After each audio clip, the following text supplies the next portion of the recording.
Good morning, everybody. In last class, we talked about what is ambiguity. For any context-free grammar, which can be used to generate strings, and for any particular string, when you are generating, if you have more than one parse tree that can be created, then we say the grammar is ambiguous. For example, we took something like this, right? 2 plus 3 star 4, something like this in the last class. And we saw that one tree was, one tree generated had 2 plus 3 in the lower depth. So which means it was evaluated first, resulting in 20 for this.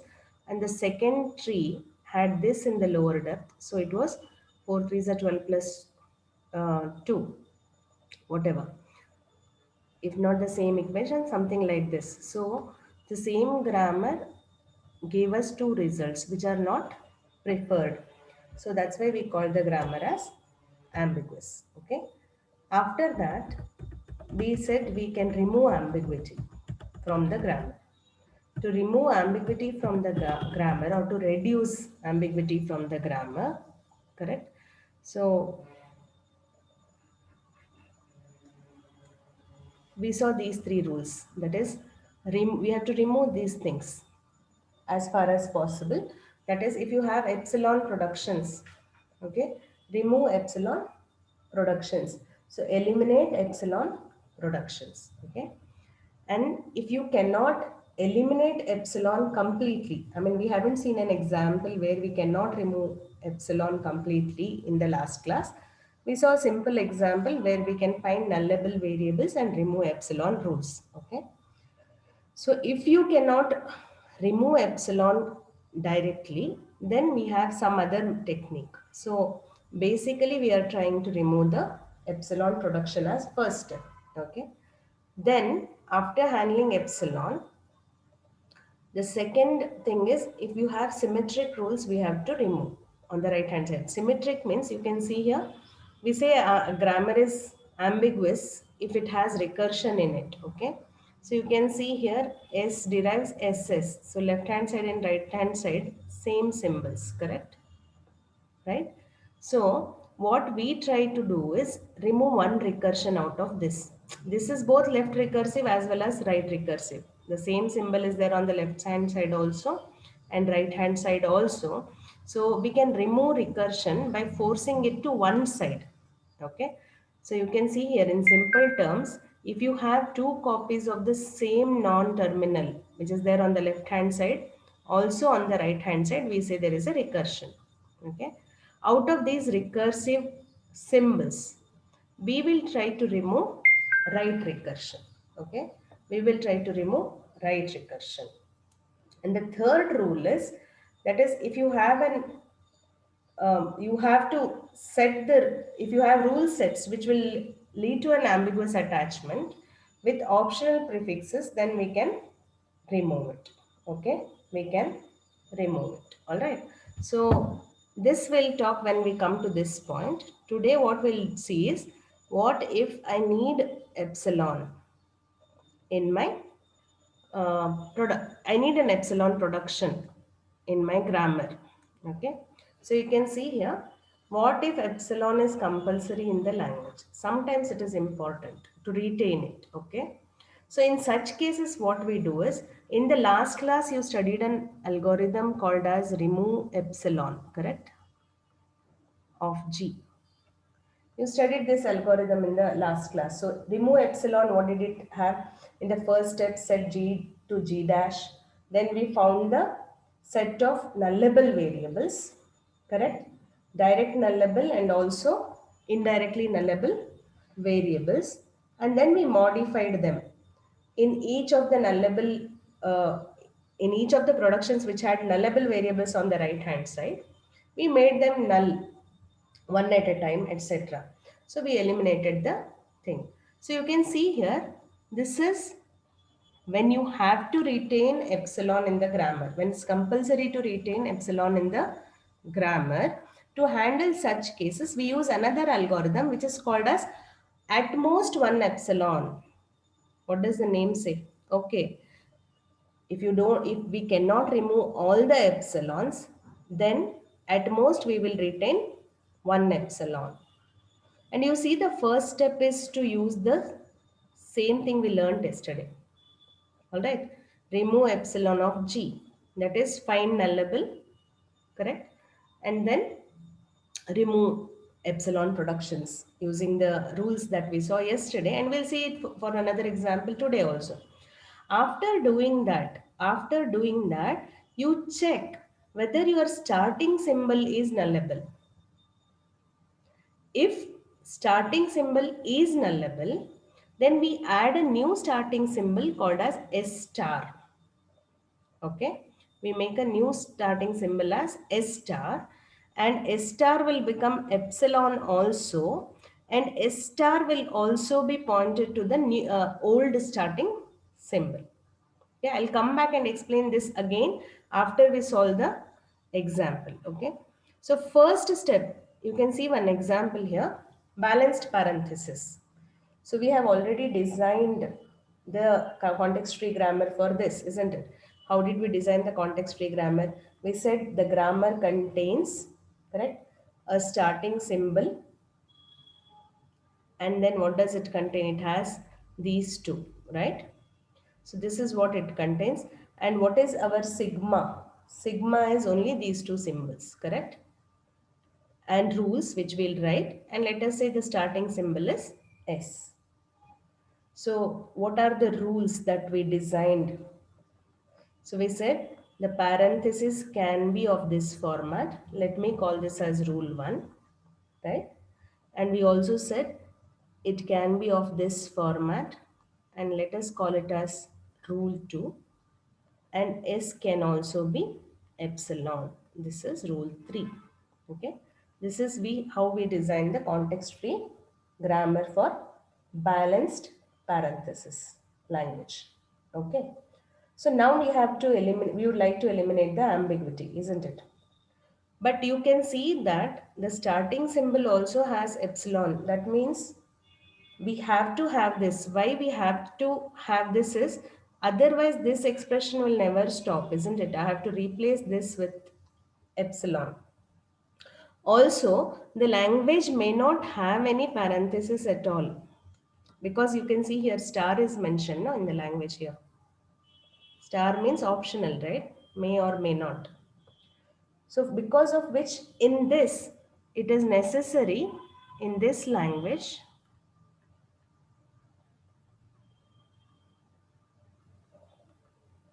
it is necessary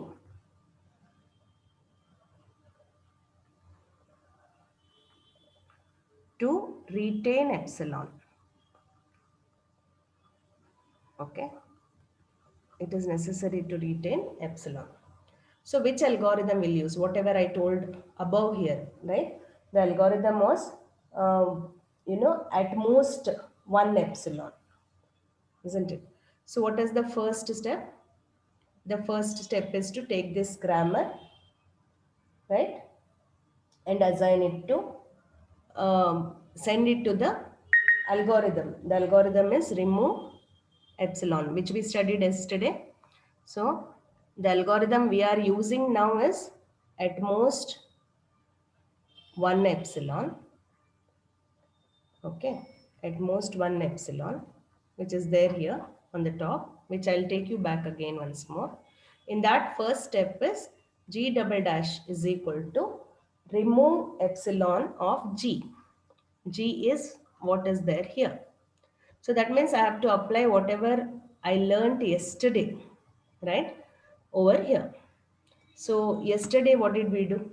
Initially we took n is equal to, that is nullable, right, starting symbol. Why?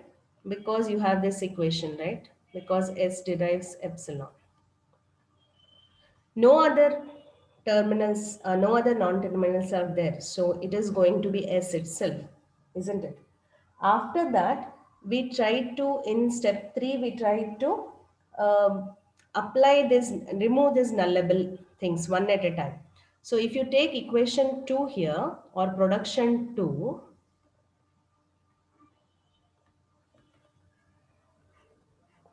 what did we do in yesterday's class? So I applied epsilon to one of them to retain the other one, isn't it? If I apply epsilon to left, then right side will be retained. If I apply epsilon to right, left side will be retained. It doesn't matter because S derives S. But we will not write this because it's implicit, isn't it? A derives A, S derives S. What are we going to gain from this? Nothing. So if you have unit productions, we call it as unit productions. Okay. So adding a rule like this, S derives S, right? It doesn't make sense because it doesn't add any value. S derives S, we know S is S, right? So if you have productions like that, no need to add them.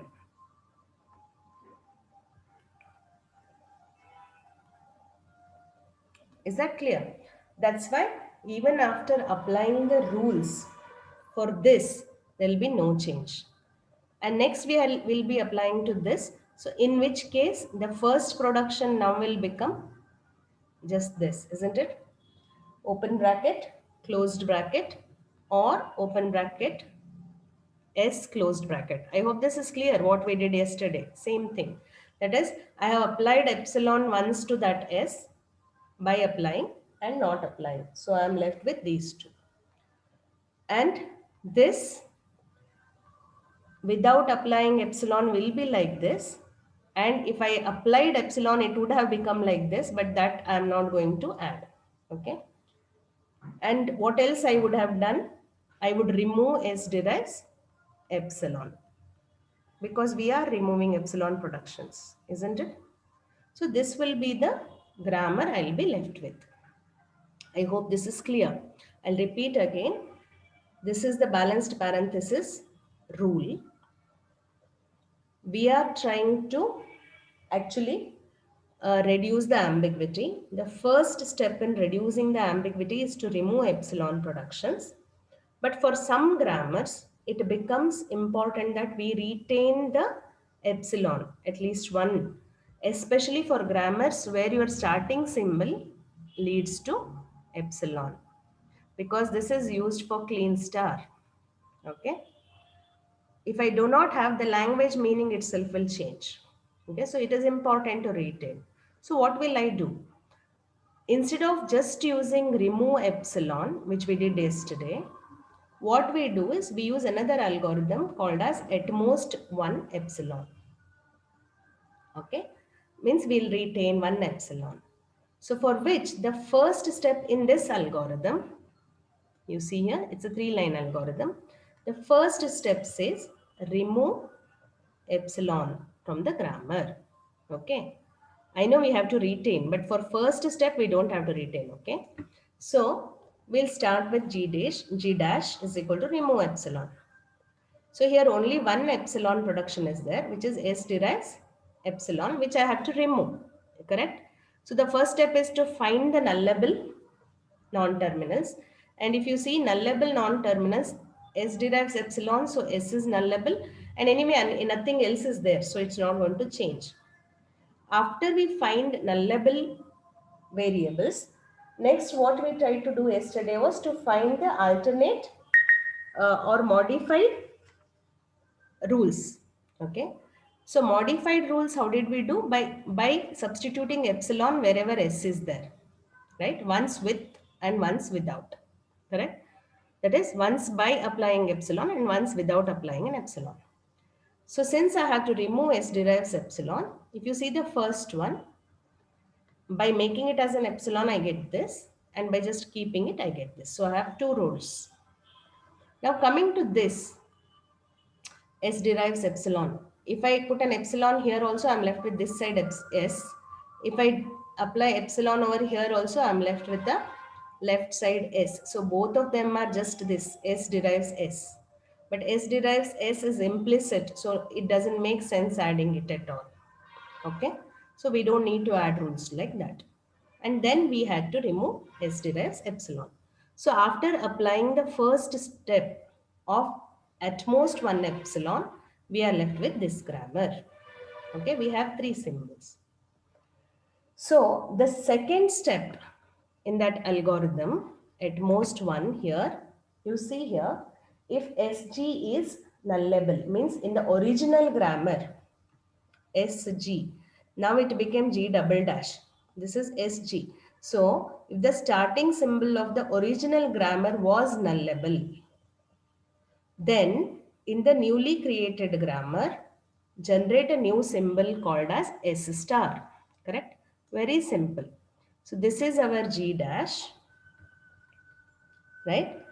And since in my original grammar I had S derives epsilon and this is starting symbol. So he said, now in this grammar, create a new production. Okay. And what will be the new production? It will be S star, correct? Derives epsilon. So we have one epsilon, which is a load to be retained. Okay. Also, you can see, also the algorithm says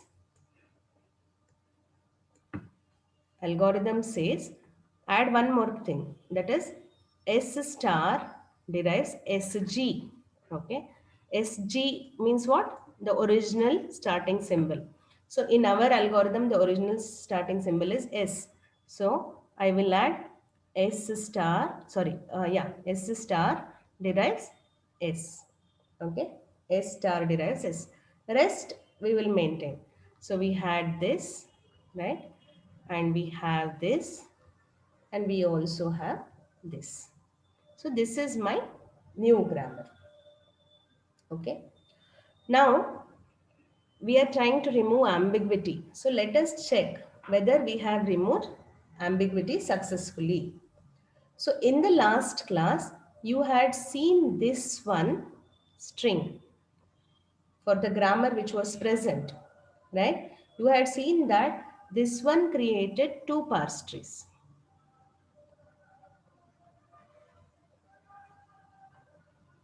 Okay, it had created two parse trees before we applied this algorithm. Before we applied which algorithm? Remove, what was called, it's not remove, what was it called? At most one epsilon, right? Yeah, at most one epsilon of G, in which of course first step was remove epsilon. Okay, before we applied. After applying, this is what we have, no? Grammar symbol. Let me name them as 1, 2, 3, 4, 5. Okay, rules. So now you can see that it's not possible to create two trees. We cannot create two parse trees, which we did in the previous case. If you have forgotten, you try it at home once again with these three rules and S derives epsilon. Okay, you can create two parse trees. And now you cannot create two parse trees. The string will have only one parse tree. So let us see. We have to start with S star because the new starting symbol is S star. So how do we generate the tree? S star. So I want this, right, as my final string, isn't it? So S star generates S, correct? S star generates S.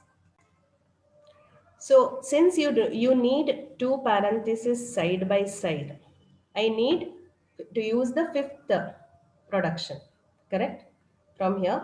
So S star S is done using production number 2, correct? Then I will require two S's because there are two parentheses side by side, okay? Now the first one has to be used to generate this, right? Nested parenthesis. So I will use the production 3. So it will be open parenthesis S and closed parenthesis. Now this S has to be converted into open and closed parenthesis, which can be done according to rule 4, right? And this S has to be converted into open and close. Again, it can be done using 4. Okay. And there is no other way of creation. For example, if I start with S derives this, And only possibility for this S is using these two, because if you want this, but in which case you will have something like this. You can generate this, but not this. So the only parse tree that can be generated, single parse tree can be generated for a string like this. So we have reduced ambiguity. Now I said we have reduced ambiguity. If you observe, I did not say we have removed ambiguity. The reason is the definition goes like this, right? It is unambiguous if you can create only one parse tree for all strings. Okay. But let us say I'll take this string. Okay.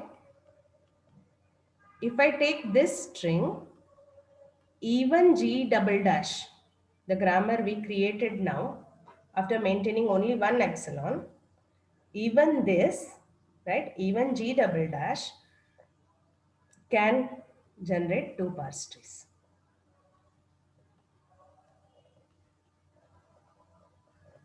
So we are reducing ambiguity, but we haven't removed ambiguity. Why?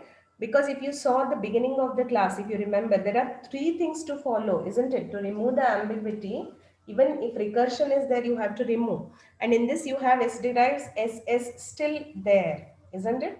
So recursion is still there, means it will not become unambiguous at all. Only thing you are trying to do is reduce it in the first step.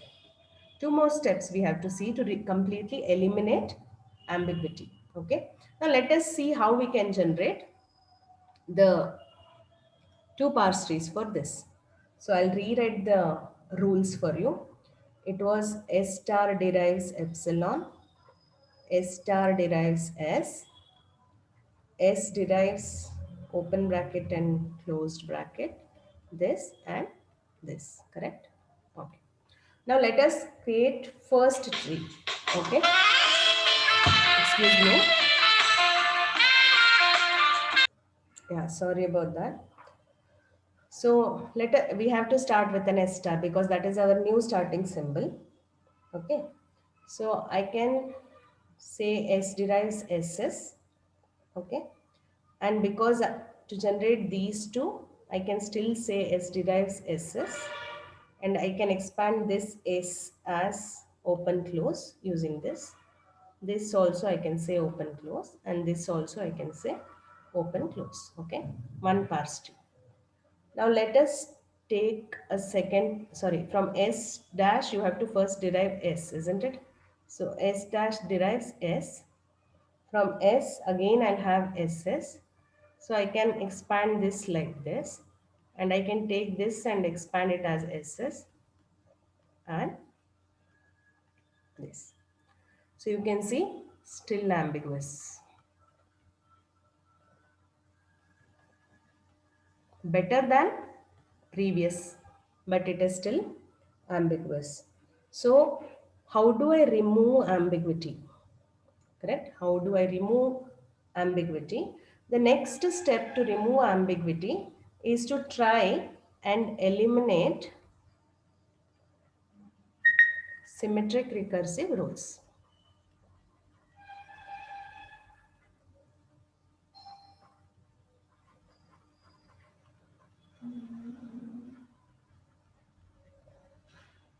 Okay.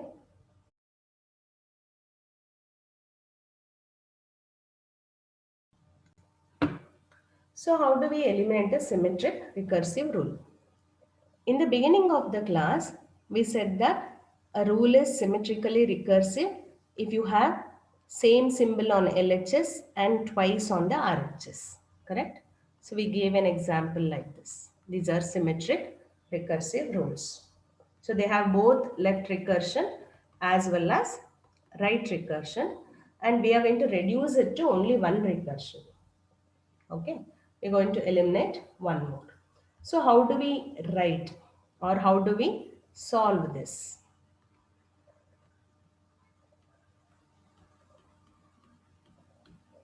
So we rewrite the grammar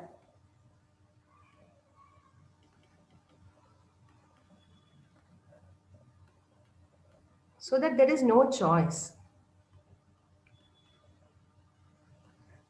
He has to use only one symbol which is left. We are going to remove out of these two same things. We are going to reduce it to only one. So there is no choice for him. Okay. So to branch, he has to use the symbol left. Okay. So how can we do? There are actually two solutions.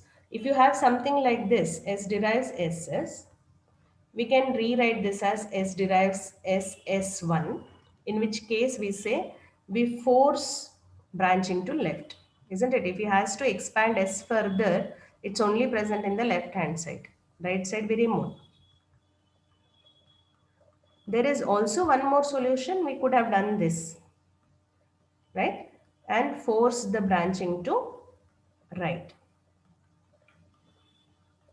But in this textbook, for all the examples, we'll use forcing the branching to left. Okay? Forcing the branching to left. So, is that all? No. We have to make some more changes. Now, S1 has come newly, right?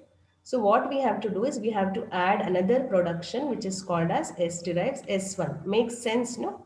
This S you change to S1, isn't it? So, S derives S1 will be added. Only that? No. Now, we have to replace other rules. Okay, which rules? We had rules like this, no? S derives this, right? And S derives S. This. There were two more rules like this with S. Now you have to change these left hand side, and this rule should be written as S1 derives S and S1 derives this. By doing this, you are taking away his choices. We are changing the grammar so that branching happens only in one direction. So every S which is generated can branch, but S1 cannot branch. It has to result in a terminal. Okay. So now what is the new grammar or new rules? The new rules are, we did not make any changes to this, so it remained as it is. We did not make changes to this also, it remained as it is. S derives SS changed into S derives S1. Okay. And also it resulted in S derives S1 because the second S is converted to S1. After that, other things which started from S will now start from S1. So this will be my final grammar. Okay. So I'll stop for today here. Tomorrow we'll see further examples. Okay.